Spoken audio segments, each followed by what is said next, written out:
Are you trading money for time or trading time for money? Let's find out. You know, what if I told you that most people spend their entire lives on the wrong side of one single relationship?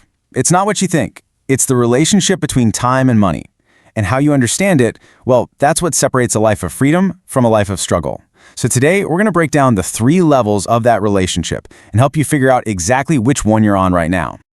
All right, to really get this, let's kick things off with a simple story. Think of it like a little parable. We're going to see how this one single idea can take people who start at the exact same place and send them to completely different destinations over the next 10 years. Okay, picture this. 3 people. They're in the same city, they're the same age, everything's the same. Now, the first one, they're working a classic 9 to 5. The second one, they got ambitious. They quit their job to start their own business. And the third one was building something else entirely. Something nobody could really see. Not yet, anyway. All right, let's hit the fast forward button. 10 years down the road. Person number 1, they've got a pension, sure, but it's just not quite enough to really live on. Person number 2, oh, they're successful, but they're also completely burned out, a prisoner in the business they built. And person number 3, they own assets that are paying them even while they're sleeping. So what's the difference here? What separated these 3 people? You might think it's intelligence, right? Nope. Ambition? That's not it either. And get this, it's not even about who worked the hardest. No, the entire difference, the whole game, comes down to one single idea. It's about how they understood the relationship between time and money. And this is the crucial part, which direction that relationship was flowing. Okay, to make this less theoretical and a lot more real, let's look at a quick case study. Let's talk about Oliver. Oliver is the perfect example of someone who looks like they have it all figured out on the outside, but on the inside, he's completely stuck, right in the middle of this whole thing. So here's Oliver's resume, basically. He's 34, been in financial services for 11 years, good salary, solid benefits, the whole package. On the side, he even built a consulting business that pulled in an extra 74 grand last year alone. I mean, on paper, the guy is absolutely crushing it, right? But, and this is a big but. Here's the reality behind those numbers. Oliver hasn't taken a real, actual holiday in 3 years. Think about that. He's not free from his job, and he's definitely not free from his business. He's basically serving 2 masters, and he's paying them both with the only currency he has, his time. So if we really want to understand the trap Oliver's in, we've got to break down this framework, starting with level 1. And this is the level where pretty much every single one of us starts out. Level 1. This is, well, it's the most common financial deal on the entire planet. It's simple. You trade a unit of your time, and in return, you get a unit of money. An hour in, $1 out. That's the deal. And right away, you can see the huge fundamental problem with level 1. There is a hard ceiling, a ceiling you can never break through. You only have 24 hours in a day, right? So when you get sick, guess what? The income stops. When you're sleeping, the income stops. The ceiling here has nothing to do with how smart you are or how hard you work. It's biology. You literally cannot outwork the clock. Now, Oliver was smart.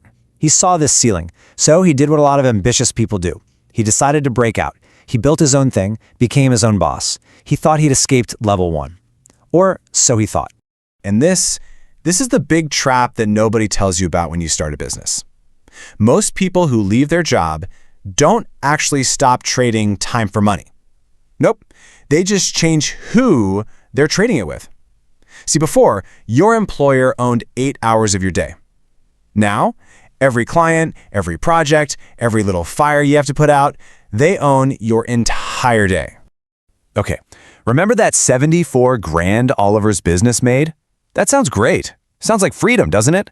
But then he actually did the math. He took that income and divided it by all the hours he was putting in. We're talking evenings, weekends, those vacations where the laptop is always open. And his real hourly rate, it came out to $31. $31. That's less than what the junior employees at his day job were making. And that, my friends, is the grand illusion of level 2. Sure, the income might be higher, but the hours are way longer. The stress is through the roof, and any freedom you have is just an act. The business can't run without you because you are the business. The second you stop working, everything grinds to a halt. That's not real ownership. That's just a more complicated, more stressful job. So, what's the way out of this trap? Well, that brings us to the promised land, level 3. And listen, this isn't about being lazy or working less. It's about a huge, fundamental switch in where you focus your energy. To even get to level 3, you have to understand this one core distinction. There are really two kinds of time you can spend. First, there's productive time. That's doing the stuff that makes you money today. But then there's leverage time, and that's about building things that will make you money tomorrow without you even having to be there. See, people at level 1 and 2, they're stuck spending 100% of their time on production. But level 3 architects, they fiercely protect time for leverage. So here's exactly how Oliver started to make that shift. First, he stopped saying yes to every single client. Then he sat down and documented his entire process, his whole methodology. With that in hand, he hired and trained a junior consultant to follow his exact system. Then he took that same system and turned it into a course. And finally, he jacked up his rates. Why? Because getting fewer, higher-paying clients freed up his time, and he poured all of that new free time into building more leverage. And just look at what happened. 18 months later, the results were staggering. The number of hours he personally spent working in his consulting business dropped by 60%. But, and this is the amazing part, his revenue from that business actually went up by 40%. He didn't just work less, he worked differently. And that difference, that's the kind of thing that compounds over time. So let's put it all together. The crucial point is this. Level 1 traders sell their hours. Level 2 owners sell results, but they're still the ones doing all the work. Level 3 architects, they build systems that trade for money on their behalf. Suddenly, there is no ceiling. Time stops being a currency you're forced to sell, and it becomes a resource you can choose to invest. When you boil it all down, this entire framework really comes down to one single powerful question that you have to ask yourself. Right now, in your work, in your business, in your life, are you buying time or are you selling it? Think about it.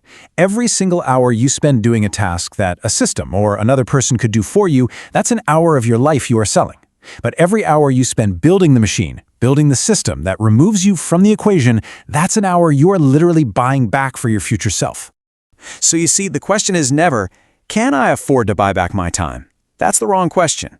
The real question, the only one that matters is, can I afford not to?